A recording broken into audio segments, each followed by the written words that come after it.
Jeudi dernier, dans notre édition de 20h, je vous proposais un entretien enregistré à Damas avec Bachar al-Assad, au cours duquel celui-ci réaffirmait sa volonté de réformer à son rythme son pays qui fut dirigé de façon totalitaire pendant 30 ans par son père, Hafez al-Assad.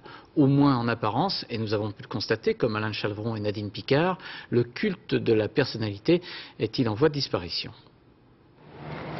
C'est toujours Hafez el-Assad qui veille à l'entrée du souk Hamadi et de Damas.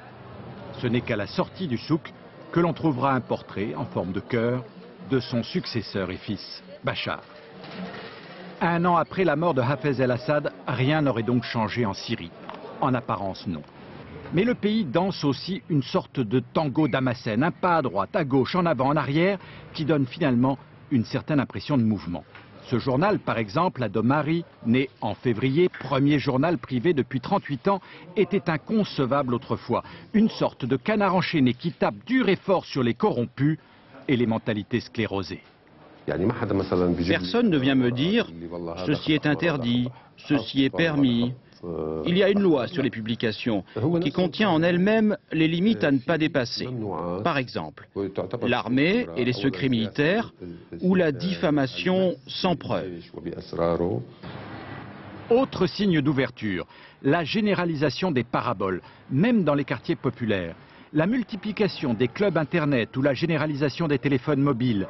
La Syrie, si longtemps refermée sur elle-même, s'ouvre un peu au monde. Pour moi, je suis très optimiste pour l'avenir de moi et de mon pays.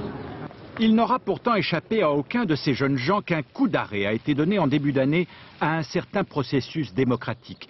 Des dizaines de forums de discussion étaient apparus, ils ont été fermés. Il n'en reste plus qu'un, le voici, ce forum économique sous haute surveillance, tout est enregistré. Le docteur Bachar veut le changement. Le problème que nous avons, c'est qu'il y a autour de lui la vieille garde, le vieux système. Il bloque sa volonté de changement. Alors il va falloir qu'il y ait un petit choc entre eux, de façon à ce que le docteur Bachar puisse faire sans problème ce qu'il veut.